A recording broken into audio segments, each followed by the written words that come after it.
Hi, I'm doing Paul McWhorter's Pico W lessons and I'm up to lesson number 90, and it was after doing the homework that I realised you could use the PIO to do some simple maths. So I will just show you what I've done. I'm just setting up the pins to be off initially, and the while true loop does nothing.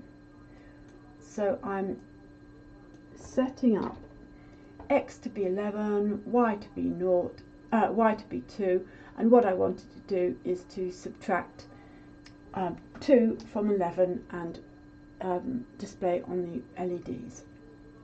So I come into the loop and it says, hello, is y equal 0? If it isn't, I jump to subtract. And what this does is then it subtracts 1 from x and it jumps back up. And it carries on doing that until y is 0. Then, as y is 0, it will go move x to the OSR and move that and display it to the pins, and it will go back again, and it will just carry on. It won't change the display because it's doing the same thing over and over again. And this means that for every time I subtract 1 from y, I subtract 1 from x. So that means that it's the equivalent of subtracting y from x, if you get my drift. So we'll just run this program. Right, 11 minus 2 is 9.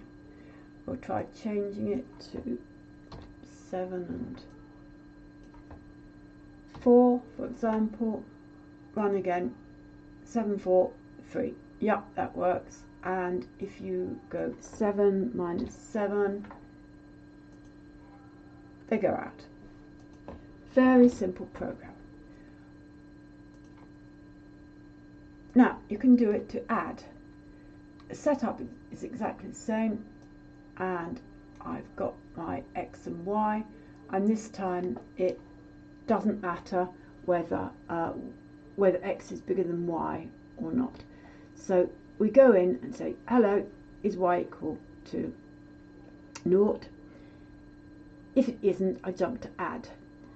And if you want to add 1 to x, what you do is you invert it, you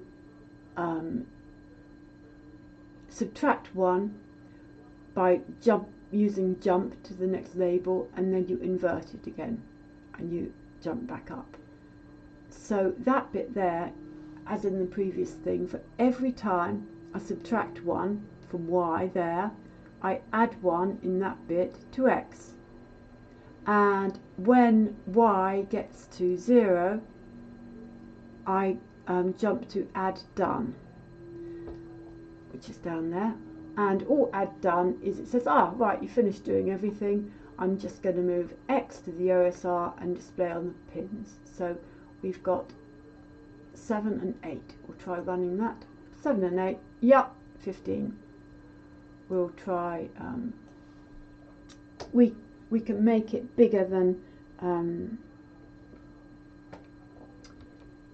go bigger than 15, but it will just, it only shows the 4 least significant things. So we'll run it again, which is 20 by, yeah, 4.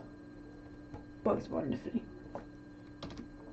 Now that's all a bit lame, because you can't do anything with a number bigger than 13. So I've written another program. Now this is my subtraction program, only this time it is, I don't want that LED on, because this one doesn't use the LED. Right, this time it prompts the user for a number, and then it prompts the user for a second number, and it will say, oi, you can't try and subtract something that's bigger than the first number. And then you put it in your, you put the first number, you put the second number, and then you get the result back. And up here, that's exactly what it does.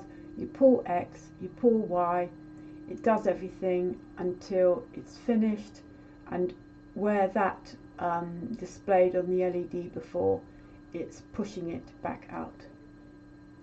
So we'll try running it. Input first number, and you can have quite big numbers here. You can have much bigger than that. Input second number, 25. Yep, that works. Now if you put in like that, and you put in a bigger number, it takes longer.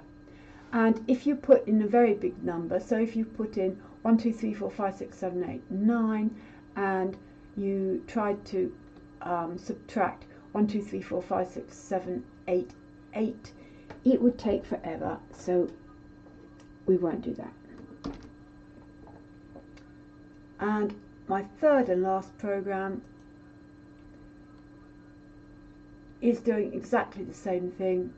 It's prompting for the first number, prompting for the second number, no checks there because it doesn't matter whether one's bigger than the other.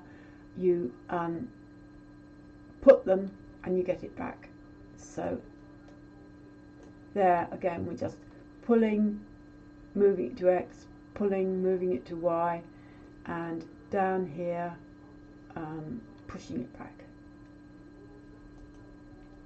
Input first number, 100, input second number, 12.